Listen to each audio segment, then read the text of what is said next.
Hello friends, आज हम सभी लोग सुपर टेट हिंद सुपर टेट का हिंदी सिलेबस देखेंगे।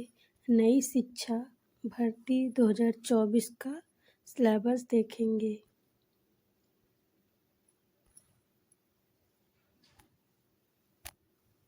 जो कुछ इस प्रकार है। सबसे पहले का क्या है?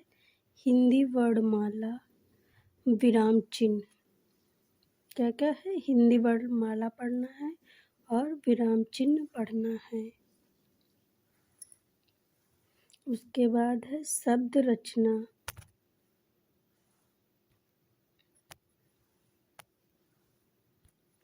उसके बाद क्या है? शब्द रचना।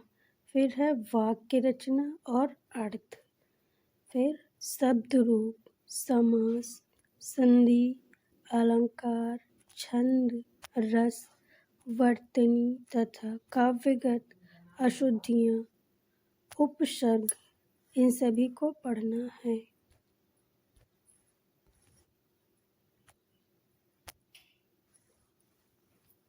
उसके बाद है प्रत्यय, पर्यायवाची शब्द, विलोम शब्द, अनेकार्थक शब्द, अनेक शब्दों के स्थान पर एक शब्द,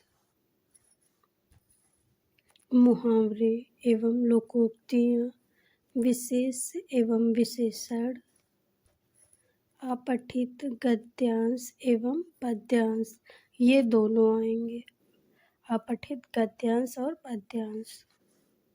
फिर हिंदी साहित्य का इतिहास। इतिहास के अंतर्गत क्या क्या पढ़ना है?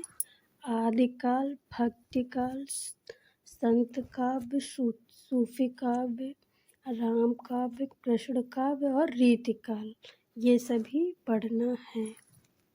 आधुनिक काल। आधुनिक काल के अंतर्गत कौन कौन से हैं? भारतेंद्र युग, द्वैत युग, छायावाद युग, प्रगतिवाद, प्रयोगवाद एवं नई कविता, ये सभी आधुनिक काल के अंतर्गत आते हैं।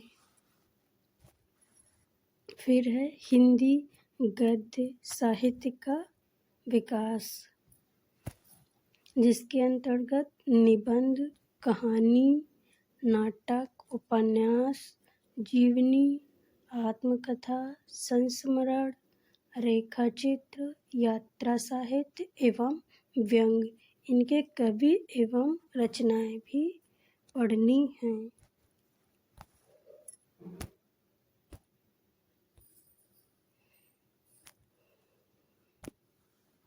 उसके बाद क्या है? हिंदी पद्य साहित्य का विकास।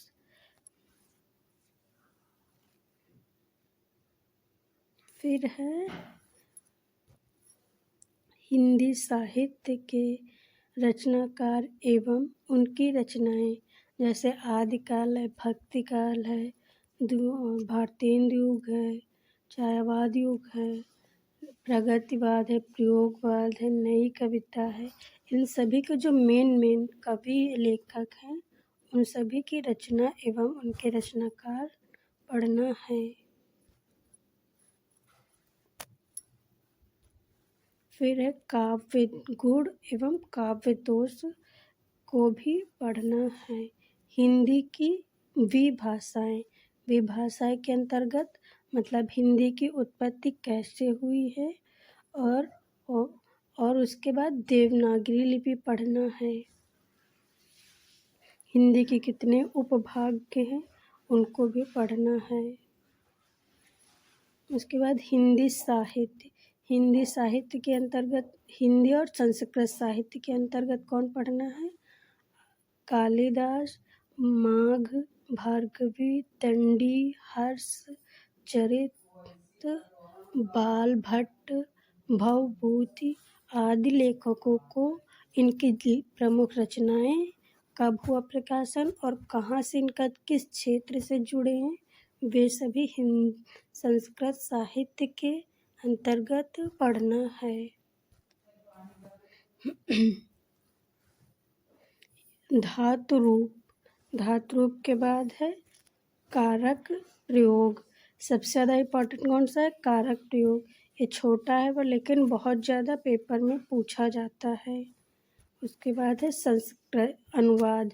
अनुवाद हिंदी अनुवाद या संस्कृत में अनुवाद करने को आएगा। Thank you class.